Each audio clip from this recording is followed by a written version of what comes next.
guys? Tambo here with your weekly core report. It's a big week for Run Pure members across both NBA and NFL. Let's get into the winners. In the NBA streets, Bowl 800 turned $12 into 4K. C. Corms turned $76 into 4K as well. Leroy hit for $4,600, while Y Guy 223 shipped for $12,000. Our guy AP joined in the fun, hitting for $8,000. Turning to NFL, it was another great week for us, especially when it came to Showdown. I parlayed my appearance on our premium Thursday night Print Factory show into 61K, featuring a lineup with Dallas Goedert in the captain spot. RPS coordinators were all over the Goedert captain play, appearing not only in my premium attack plan, but Mangone pushed it as well, helping Nadesify ship for over 67K, while Pete Vegas hit for $7,200 over on FanDuel. But the biggest hit came on Monday Night Showdown, where RPS content was all over Kenyon Drake in the captain spot. Captain Drake was pushed on our free Showdown show by special guest Chris Randone, in addition to our Talking Touchdown show with Spread, Tyler, and Title, where Tyler called his shot, nailing the Drake call ahead of shipping $29,000 for himself. 75% of carries, like he's going to be unowned, like low owned because of his price. He's got to be even more low owned as a captain because his price jumps even more. If he scores 2 touchdowns in this one, you could be golden. Guys, if you have not subscribed to our free YouTube channel, take a second right now and get it done. Racer 1A joined in with a 10K hit from Showdown. Kanoski 69 hit for 22K as well. Locks rode Drake Captain to a 30K score to continue his heater, while I shipped 2 more King of the Beach seats. But the biggest win was by Run Pure member Homebrew, who hit the perfect unique lineup, solo shipping for a monster $500,000. He joined our NFL First Look show to talk about his big night. Randone just mentioned at the end of the show, the very end, it was the last lineup I made. It was the end of the show, and he said, Kenyon Drake, captain. And I was like, well, I don't have one of those. Let me make one of those. Congrats again to all our members. If you want to be featured in the core report, drop your winning lineup in the Members Never Win channel in our premium Discord. If you're not a member, join now. You won't find a better value with all sports included for one low price. And while you're watching, hit that like button right now. Remember, if you're not winning with us, you're watching us win. Until next time, let's keep running pure.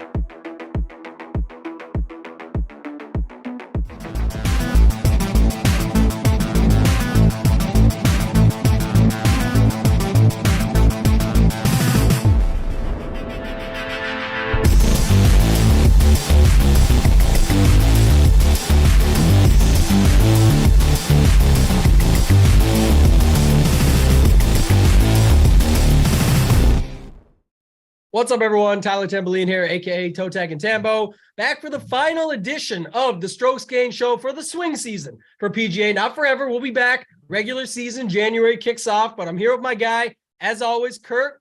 Kurt, I got to bring you in right away, man. We got a good little event here to round the season up, but we just lost the headliner right before we go live. Tony Finau is out. WDs from it, of course. So we'll get into that when we go into it. But how you doing this week, man? And what are your first thoughts here coming into this last event of the swing season? Doing good. It's gonna be weird to not be on here for the next couple of weeks, but I know you need some much needed time off, so that's nice for you. And last week I was over the field on 6 out of 6s, but man, did my guys just shit the bed over the weekend.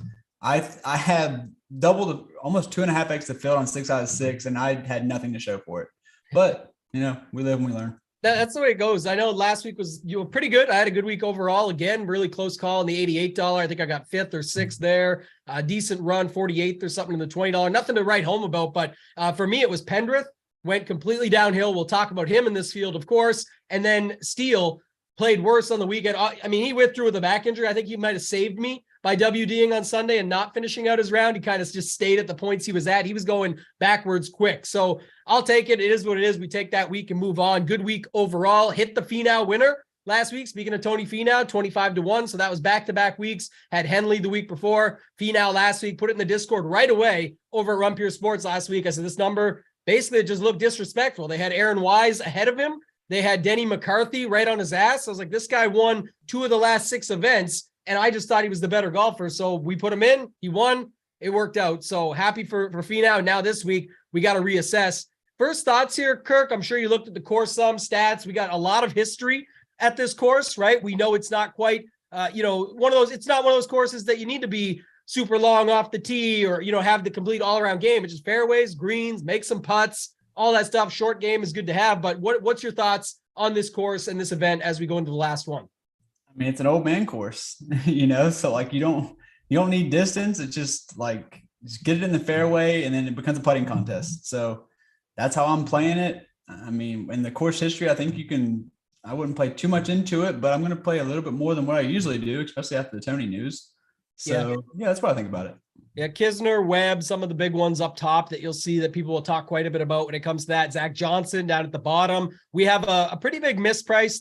Shout out to my guy Riku on Twitter. I was doing the Fantasy Golf Degenerates podcast yesterday, and I don't know if it's because the last event of the season or just skimming over it, but maybe it's also because he played like shit last week. But Dean Burmeister down there at 6,300, I think is just a complete misprice. So we'll talk about that when we get down there. Ownership will definitely come with it, which makes it a little bit of an interesting strategy point for the week. But let's dive right in, Kurt. Let's go into this one here. Again, you can keep an eye on weather. I got the current weather up here now. There's a course rotation here. The weather, when you see it out there right now, looks pretty even, I think, for Thursday. I was just trying to pull it up here. I had it up and then now it went away. But to update it, yeah, looks okay for Thursday. It tails off a little bit in the morning and then looks okay in the afternoon. Friday, the opposite. So you could see something pop up. We'll be over in the Run Pure Sports Discord leading up to lock anyway, talking about it. That last week, huge advantage ended up being there for the PM AM. I wasn't all in on it or anything by any means, but we talked about it plenty on the show, on the podcast, in the Discord. Just about anytime you're in Texas, play towards the edge that could be there. The wind can pop up at any time. The PM AM looked to be a maybe. The wind kind of phased out a little bit and back and forth, but in the end, I think it was over a 2-stroke difference. So changing that out, the nice thing for me, a lot of my plays last week, like Pendrith, Steele, Mitchell, all those guys were already PM. It was just Scotty that was AM PM, and I loved Finau. So for some of my main lineups, I just moved it over. My main core had Scheffler in it, but in that lineup, it did not do well based on him just coming whatever the top 15 that he got or something like that. But the ones that I'd flipped to the PM AM version of it did well because of Finau. So ended up being all right. We can dive in though, Kurt. Let's talk about this. Finau going out is going to swing things and change it up quite a bit. With Finau in the field, it had looked this morning, Kurt, like we were going to see around 35%, maybe higher, 40% in the higher stakes. He was a 5-1 or 4-1, depending on where you look, favorite to win. Coming off a win, coming off 3 wins in 7, way ahead of the field as far as strokes gained goes. So now with him out, that changes things quite a bit. We only have 2 guys in the 10K range. Seamus Power, who's got a win recently as well. Harman, who everybody seemingly likes for this course, probably for good reason. So let's do 9K and up to start the show, and then talk about how you think the landscape changes now with Finau going out.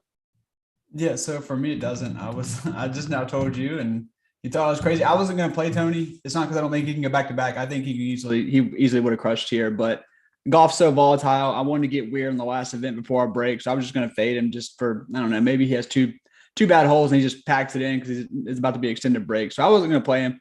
So now I guess it just kind of forces the ownership to, I guess, your boy Harman. I'm not playing a chalky Harman. I don't care how little dick of a course this is. It's just no bueno for me. So I guess my build, I was going I like Ben McCarthy again, putting contest. I like Neesmith down there in the low 9Ks. I don't mind Mitchell Montgomery. I mean, it's a putting contest, and the guy lost it last week. But, I mean, now that Tony's out, we're going to have some more possibilities of going Montgomery. Hoagie's there, always a good fall swing guy. And Power and Harman, I just think they're going to be really, really popular now. So I'm going to see what the ownership looks like, but I'm more in the low 9K range.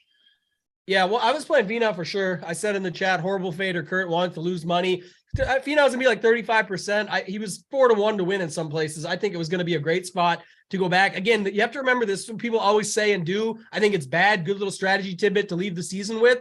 35% doesn't really matter if he's that much better than the rest of the field, because, again, it's also what the others around him do. Like, if there's no guarantee, Power, Harman, Hoagie, Montgomery, these guys are just because they're up there in that price range doesn't mean this. So when people are like, well, Finau at that price has to come top 3 or he's dead meat. No, it's not true at all. Definitely not. Go look at all the stuff. I dig in probably just as much as anyone, if not more, throughout the season. It's not true in these events, especially the weaker fields. Definitely not true. So he could have came 15th with decent scoring. And depending on what those guys up there did, still been a part of it. 35% was a gem. I was loving that. I had him good up to about 45% in this field. So take that away as a learning for next season. But I do think that's a spot you could have attacked. The other thing I was going to do, Kurt, and we can get into it now, me going into this next range, is if I, on my non-Finau lineups, I was liking jumping in and getting 3 of these 9K guys. You can still do that now. I still have no problem doing that. I'm just saying it would have been better if the other percentages of my lineups were related to Finau and the rest of the field was there as well. Now things get spread out quite a bit. So I don't know, like we'll have to see how things readjust. Harman was still looking okay, even with some of the chalk attached, but now he picks up even more ownership. We'll see how that changes. Hoagie, not really as high as the field was on him. So I was ready to go back to Montgomery. I know he hurt people last week. He finally lost that putter. I think he lost like half a stroke. It's just that he lost a little bit everywhere else too. Still made the cut. That's the thing about Taylor Montgomery. All those top 15s, if he bounces back this week, it's probably a top 15 or better. So as long as you got him making the cut, I'm good going back there. Jason Day, really good finishes lately. I think you could stick with him. I'm always going to be on Keith Mitchell. I have been. I'm going to stick with it here. The guy's playing good golf. He has the upside. I bet him this week to win at 35-1. So he's my main first bet was him at 35. I actually had some doubles with Finau and Rahm over at the DP World Tour event, the World Championship this week, but those will get refunded now based on the early withdrawal. So we'll see. After that, not much else. What do you think about Denny at the bottom? I missed that one. I know a lot of people are seemingly liking Neesmith, and Damon is getting some love too, but what about Denny at 9,100? You said putting contest, right? Mute. Anyways, so last week I had Denny and Austin Cook in the core, and they did all right, but man, I'm starting to think that I might have been 1 week early on them. So I'm going to go right back to Denny as well as Austin Cook. We'll get to that later. But yeah, I like Denny at this price range. I feel like he probably does get a little more ownership now that Tony's out. But like you said, I think people want to go to like the higher nines now that they can. So I don't know, maybe he does come in lower than what I expect. So I like that. The lineup that you mentioned, how you had without Tony, I'm pretty sure I had the first 3 guys in. It was Denny, Neesmith, and Day. That's how I started my lineup no Tony, of course. So yeah. Anyways, that's where I'm at. I like Denny. Just when we go down to the take us into the 8K range. We got Brendan Todd down at the bottom, another guy that could suit this course quite well. And then you go all the way up to Kuchar. So Kuchar is surprisingly not getting as much love. I think Kuchar's name people will mention, but I'm not sure how much they'll click the button, as I like to say, because it is $8,900 Matt Kuchar. But what's your thoughts on this 8K range here? I never played Kuchar, but I kind of like him here. Like I could kind of see him finishing higher than Harman, honestly, like in a vacuum. So I actually really like this high 9K or the 8K range. I can't play Theegala as much as I want to. This is just such a bad course fit, but man, this would be like a time to just play the town and be like, okay, please God, just have one good off the tee week. Patrick Rogers is going to make me go broke. I mean, he was like the one golfer I've met in real life, and I always played him, and then I stopped, and I just refused to go back, and he is just having a freaking awesome start to the season. Happy for him, but I'm still not going to play him. Mackenzie Hughes, great putter, putting contest, definitely have him. Taylor Pendrith, I'm going on the talent with guys like him and Riley. I just like it. I know Pendrith's a bomber, but don't care. He's not terrible off the tee. Doesn't miss that bad. Webb is literally garbage can. Kisner, no. Rose, no. I don't really like those 3. Davis, Riley. Clark's grading out pretty well in my model that I've been tweaking with. Actually, both of them. So don't hate that. And then I'll always play some Todd, even though like his putter is like a roller coaster. But if it's a hot week, then boom, bada bing. Yeah, I think Todd is, again, another guy that just looks like he's getting a little bit too much steam for me. Like that's at 8,000, it's fair. I like your Clark call. I could go there. People just see it as a bomber only. And I think he's got more than that with the all-around game. So I could go there. I like Kuchar at the top. If others aren't going to click the button, that's great. Rogers will pick up steam, and for good reason. He's been playing incredible golf, but Theegala at 8,800 stands out to me like a sore thumb just for a tournaments only, because it's pure firepower and upside. This reminds me of last week when I said Finau versus Burns. What everyone was saying was Burns had the 2 7th places at the course, coming off a 7th place. It is Sam Burns. With Finau, it was like he knocked the rust off of a miscut, but he still had 2 wins in his last 6 events. Here, again, not with wins, but Theegala's got the miscut here. You look at somebody comparable, like let's go Patrick Rogers. Patrick Rogers, 57th miscut. The 2nd and the 10th in his history here are from 4 years ago, 4 years and 6 years ago. So then you say, okay, I'll go to recent form on Patrick Rogers. 16th, 27th, 3rd. Okay, let's keep going, actually. 28th, 54th. You go to Theegala, 22nd, 67th, goes comparable to Rogers' 54th, but then you plug in a 5th and a 6th. That's pure upside for a guy like Thigala. So again, people will look at the course fit and all of that, but if his ownership's going to be down, $8,800 for a guy with that upside, he can score with the best of them. I think there's opportunity there. And if you get the made cut, most likely to make value at barely, just over the average price on DraftKings using up your spots. So I got no problem going to him here, especially if he's going to be lower owned. So I like that. Pendrith, go right back to the well. I don't believe this ownership at 5 to 7%, but if that's real, that's bad. So I'll be back on Pendrith. Just the pure talent. Again, he's basically average price. Makes no sense whatsoever for a guy that we loved last week and other weeks plenty before with fields just like this or weaker. So I'm going to go back to him. Everyone's, I'm not going to play Kisner just because of his course history. Don't care about that. People can play him. He's likely a guy that makes the cut for you and then does nothing over the weekend and trickles back to a 40th or a 50th. So not going to go to him. Justin Rose, I bet, but I don't know if I love him down here. Same with Davis Riley. Davis Riley is picking up way too much steam in the DFS streets. I bet him because it's the last event of the fall swing. It's 50 to 1. I'm not going to go away from that. He's under the average price, but I like Wyndham Clark, the same number, a little bit better. And I really like a lot of these guys in the upper 7K range. So that's going to be my next take, Kurt. I'll let you lead it off, 7,500 and up. But isn't this range just the same as the 8K range? It's like all the same dudes for cheaper. Honestly, the 10K range, Thigala could be 10K. I mean, yeah, he's $100 more than Rogers, and Thigala is such a better golfer. Like, if you at the end of their careers, you look back and you're like, yeah, I mean, Thigala was a hell of a lot better. And you can get him waiting on Rogers for a long time, right? He's got the connection there, the Tiger Woods Stanford connection. So yeah. I don't know, we'll see, but I don't know who will be better at the end of it. But I'll take my chances on Thigala this week at $8,800 for sure. Exactly. And I know it's been back-to-back good tournaments, but I just call cap on the Davis Riley. Like, no matter how much he gets steamed up, I think we're going to come in. Ownership's not going to be that crazy. I just don't think people will do it, even off 2 back-to-back decent runs. But man, it'd be nice to see our boy win.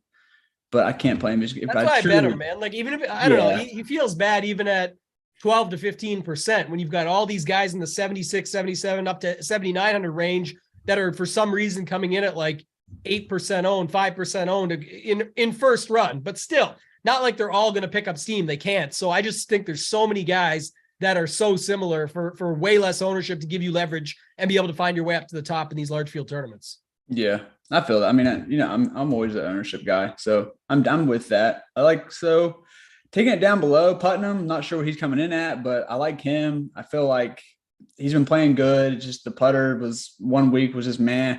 But I'll go right back to him here. He loses on distance and doesn't really have to worry about that here much at all. Smalley, yeah, probably play Smalley. I like him. I don't really know. I've not looked into how he fits or anything like that, but TBD. It's only Tuesday. I still got some more digging to do. Aaron Rye, not much distance, but he's great. Get in the fairway and then just go from there. So I love some Aaron Rye. Will Gordon's playing awesome. I'm assuming he's getting a little bit popular. 7,700 Will Gordon. Yeah, a little bit. Yeah, but I mean, I'm pretty sure I played a chalky Will Gordon the last 3 weeks, and he's been getting me there. Stallings, hey, good wedge player, 7,600. I'll do it. Nick Hardy, him and Davis Riley, I have an issue. I cannot help myself. Chris Kirk, good iron player. You're going to need that here in 125 range.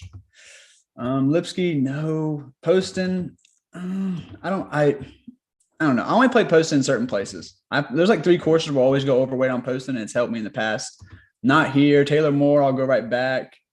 Merritt, not really. I don't really love this range too much. I like Taylor Moore. He's been solid. And then I really like Jaeger. I've been liking him all year. I think even more now with basically all the win equity gone. Give me some Steven Jaeger. Luke List, I know it's models are showing List is good here. He's played good here in the past. I'm not playing Luke List. It's not that I think he's gonna miss the fairways too bad. I'm just not playing a Luke List if he's gonna be somewhat popular. Kind of like Svensson. Kind of seems like a good course fit. He's not been that solid this year, but I'll go back there. And two rookies I really like. God, this 7K range is massive, dude. Yeah. I mean, good Lord. I feel like I'm long-winded, but all right. So I like the lower 7K ranges apparently. Svensson, Shelton, Sugg. I think Justin Sugg might have found something. I think so.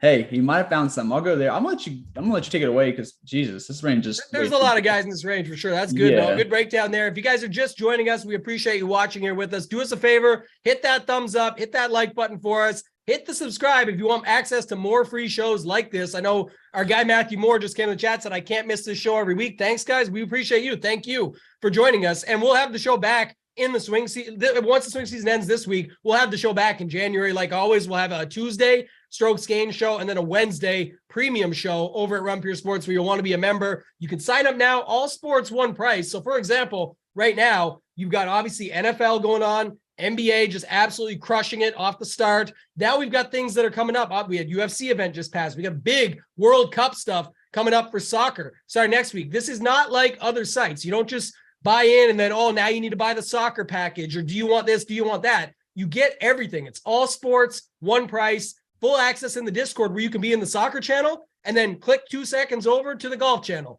and then find out what's going on in the NBA channel, ask your questions, get answers, all these factors. So if you are serious about your game, if you're putting any real money on the line whatsoever, get over to runpuresports.com, use promo code RPSHeater25, sign up, get yourself 25% off the first month, and get in for all the sports for one price. It's everything included. Try it out for a month and see what you like. And that's how you'll find out. And I'm sure you'll love it. You'll be in the Discord. You'll be with everybody. It's a lot of fun. Back to golf, Kurt. I'll go through some of my guys here, like Putnam. Just looks so good, man. Guys, missed a cut in ages. Even with the ownership, I like him. So here's the thing. Him and Smalley are getting similar ownership. I'll definitely take Putnam, even though I like Smalley's game. And you can play both. You can play both. That's another thing I'll make right quick as a storyline here, or a quick note, I should say, not a storyline, but all these guys that we're saying have some ownership, it's 7 to 8%. Pick your guy and get 15% or more, and you're fine.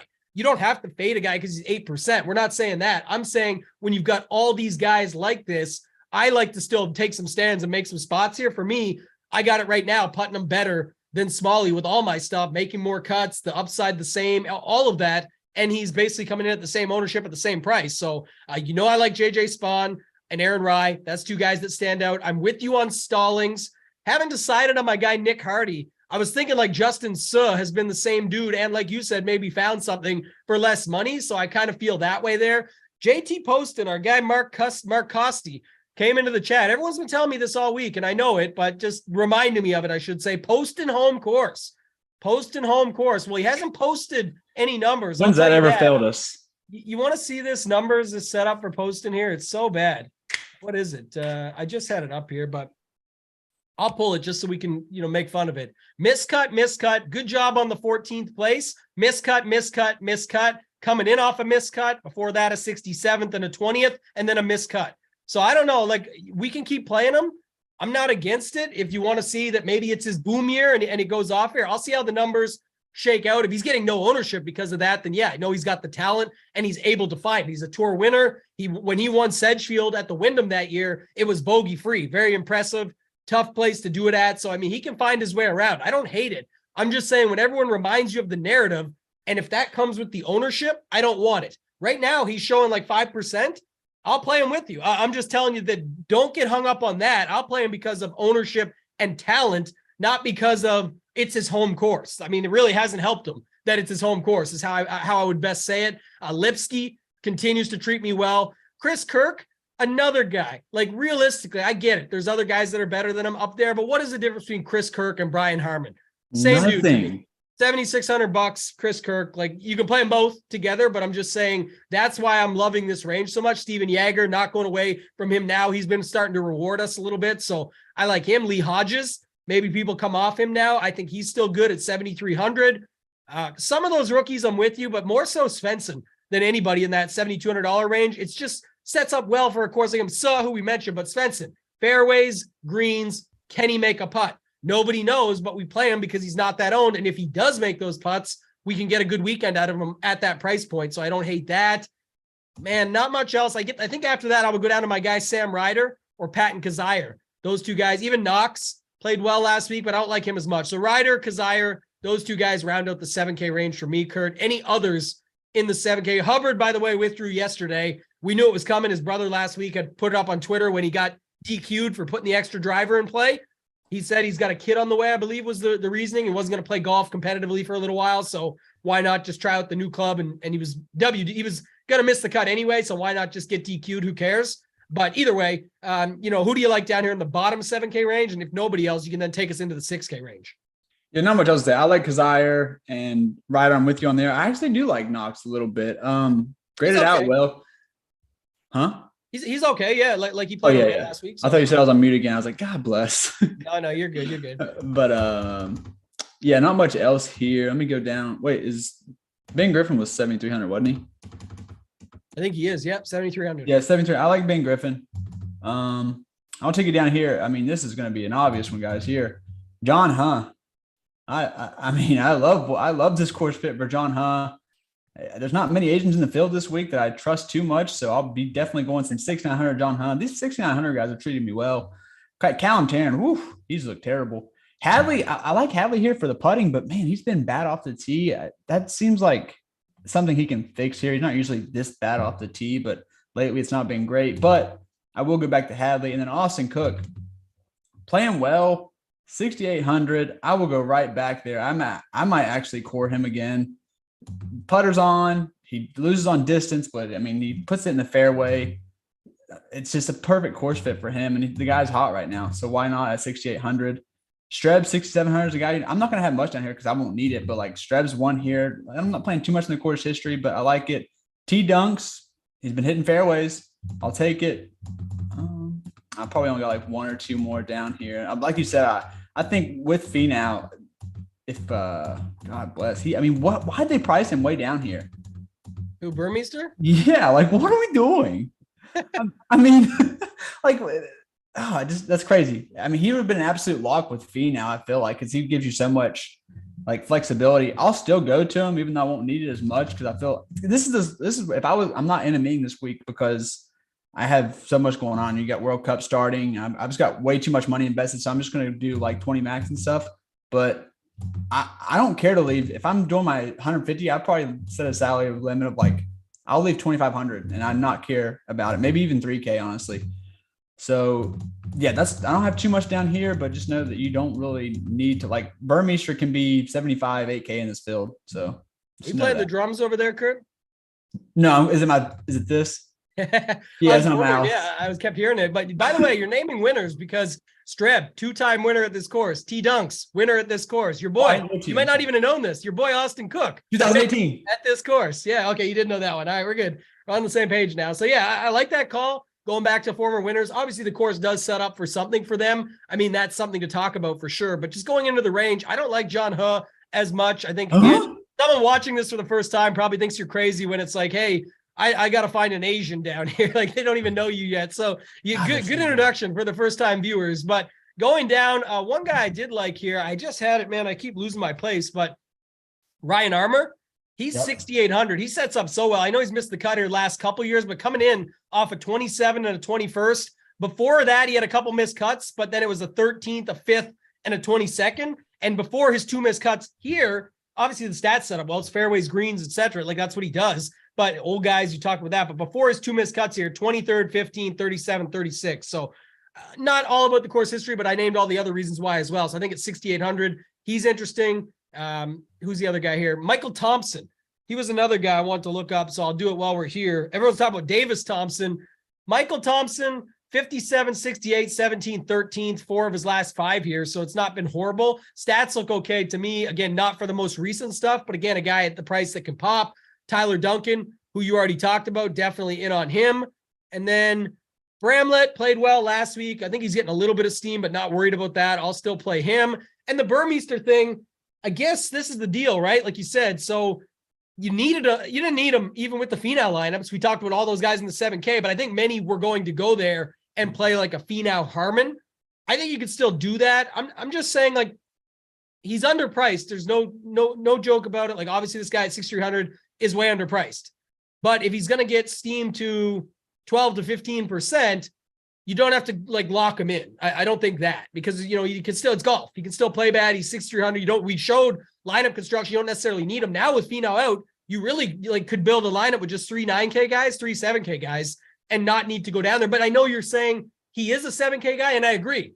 But then that's however you want to play it. If you think he's as good as your last 7K guy, you could take your last 7K guy out and play Burmeister and leave the money and be unique. You could do a bunch of different. You could use him and add another high 8K guy. Like you can get different with roster construction with him. So I wouldn't get rid of him. I'm just saying don't think he's some sort of lock that just because he's 6,300 and clearly underpriced, it means you win the week because of him. That's not how it works. So, I feel like that's how people address it. Like, you have to play him. You don't have to play him just because he's underpriced. It just makes sense in an optimal if you want to build one out that way. But I would look to still be unique within that lineup. Like, for example, best example I could give, it's gone now, but the Finau version of it would have been the most popular way it was being used for obvious reasons. You could have still had a good lineup that you can go to now, but this will be where people go to now. A bunch of those 9K guys with Burmeister and been different, utilized the guy in the 8K range that was going sort of overlooked based on us proving that the 7K range is as good as it. So that's how I was going to use it before, like when I thought about it this morning, but I'll rethink it now. We'll talk about it as the week goes on. We got everything over at Rumpier Sports in the Discord, core plays, tiers, where we're putting up our 3 favorite plays of the week for like a main lineup. Tiers are our favorite guy in every tier. Once we shake out all of the stuff by the end of the week, you can use all that information. Our guy Snyder puts out the playbook where it's got all the golfers he's on, that he's fading, notes for each of them, tee times, scores, you name it. It's just a really good way to look at, get a good overview if you're new to playing golf. So I think it's a good one, Kurt. I think it's, been a great week, great year, great week to end it out on. Anything else you want to add? Final thoughts for this event before we get out of here? Yeah, one last guy I forgot to mention, Carl Jan, another guy who's pretty sure he's a rookie. Yep. Played decent, has a couple run of cuts, but he kind of got it back last week. He's good in the fair. He gets in the fairways, good off the tee. So I will have some Carl Jan as well. How much is he? Yeah, we played him at the start of the swing season. Yeah. It's didn't work in our favor, but 6,900. Yeah, I actually don't hate that. I'm glad you brought that up and reminded me, because we were playing him a bunch at the start of the swing season and then we went off. But if you go back, like I just had it up here, I got it now, is, the 35th he just had. He actually played here last year. It was a missed cut, but at least he saw the course. It was those 3 missed cuts, but the Corn Ferry results that he was coming in off of, like 5th, 14th, 5th, this is not that much different than a Corn Ferry Tour event. Now it gets even closer with the loss of Tony Finau. So realistically, it looks good for that. I know the chat just mentioned, Jeffrey mentioned Zach Johnson. I saw in our Discord this morning when I first woke up that someone said clearly Zach Johnson is the obvious play of the week. I don't see it. Like, wouldn't you rather just play a young guy who can also hit it in the fairways like Zach Johnson? I mean, I would just rather play a young guy who might have. Yeah, it's just because of the course history. I talked about it earlier. Yeah. It's 16th, 6th, 61st, 7th, 8th. It just doesn't. So here's an example. Last year, someone would have said Kevin Kisner is the must play of the week because his history coming in last year was 2nd, miscut, 7th, 4th, miscut, 1st, 4th. What happened last year? Miscut. So there is no obvious guarantee lock play of the week, etc. All the stuff people are bringing up to you, especially not if it's solely based on course history. It has literally nothing to do with it. So again, guys that know courses play better at them. Is that a thing? Yes. But when you're putting that much weight into it, and now it becomes where he gets 7 to 8% owned, that's way too much for down here. We named all these guys in the 7K range that are actually playing better right now and have a higher upside than him. So I'm fine if you don't want to go to him, but I'm just bringing that up so people know. I'll have 0 Zach Johnson this week. I can tell you that. If it burns me, it burns me. Good news. We get it back in January. So I'm happy the break is here. It's always fun chopping it up with you, chopping it up with everybody on this channel, doing this for golf, but it's nice to get a little break away from it because again, the fields just keep deteriorating as the swing season goes on. So it's not like we're getting the world's best golf. It's just fun because we're degenerates and we want to gamble on it, play DFS, do all that stuff. I love it, but we'll still have football, basketball, World Cup. Like I said, starting next week, I'm going to be in the soccer streets at least for the 100K tournament. I want to play in that $20 on Monday. So that'll be fun. Our guys that do the content over at Run Pure Sports, guys and girls for soccer, tennis, all those niche sports that others don't do, you get them for free with your membership and they crush. It's what they focus on where nobody else is focusing on it. They say the riches are in the niches. That's the saying. It's definitely a thing. And that's why Run Pure is so cool. So check us out, runpuresports.com. Use promo code RPSHeater25 if you want to sign up and get started. Kurt, final thoughts before we get out of here. Anything else you want to say before the end of the season, man? Hey, I mean, we know you need a break, so I'm happy it's a break. I could have kept going. I can't lie, but I know you need a break because you be doing a lot more stuff. So I'm glad the break is here for you. I'm excited for the World Cup. It's going to be a little break that we can get into. Some morning. We still have morning action, so no one needs to worry. 8 a.m. comes or 5 a.m. comes, we're going to have soccer on. I did a giveaway today. I was fortunate enough to win like 70 tickets into that $20, so I wanted to give a couple more away. I gave away 2 on Twitter. Hit me a follow at Curtin Call, KURT. And yeah, I'm going to do probably one more. I gave away 2 tickets this morning. I'll probably give away another 2 and do like trivia. So give me a follow and be looking out for that. Yeah, full KURTANCALL. Just give them the whole thing, right? Because who knows? Maybe don't know how to spell it. Give Kurt a follow. Doing a nice giveaway for the people. Love to see that. And yeah, like I said, it's a break, but I'm not getting a break. I'm still doing all the NFL stuff, all that. But a break from golf is nice because, like I said, it just get a little bit monotonous when you get down to the end of it. So full-fledged this week. Everybody over at Run Pure will get the full workload. I'm gonna still. You gotta go strong to the end, right? We work hard. We talk about it all the time. That's how it's gonna end out. It's been a good 2 last weeks. I expect this week to be the same, where everyone's gonna just play the same guys. So we're gonna get a good edge over at Run Pure. So check us out. Follow me on Twitter at Toe-Tag and Tambo. Hit me up there if you guys have any questions. For Kurt, for Simon behind the scenes, I'm Toe-Tag and Tambo. Simon, for the final time, get us out of here, man.